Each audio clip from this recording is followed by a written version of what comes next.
পরিচয় করিয়ে দিই, আমার বন্ধু দেবু জ্যোতিষশাস্ত্র নিয়ে পড়াশোনা করছে। এই সামান্য এটা দুঃখ, এই গুরুদেব ভাষণের আশীর্বাদে এই এটা দুঃখ শিখেছি। খুব বেশি এখনো শিখে উঠতে পারিনি। এই কপালটা দেখে একটু ভবিষ্যৎটা গণনা করার চেষ্টা করি। তাহলে একটু জয়ের কপালটা থেকে বলে দাও না, ওর বিয়ে থাওয়া কবে হবে? এখন সবসময় এগুলো হয় না, এর জন্য একটা সময় তিথি থাকে। আরে আজকে তো বৃহস্পতিবার, বলে দাও না, কোনো অসুবিধা নেই।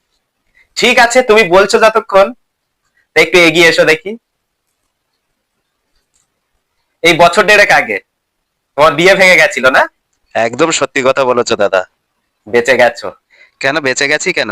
কোনো অসুবিধা ছিল নাকি? এই বিয়েটা হলে কোনো প্রবলেম ছিল? কারণ ওই জ্বালায় আমি জ্বলছি। আমি মানে? এই আমি না, আমি বলতে ওই জ্বালায় যে বিয়ে করেছে সে জ্বলছে।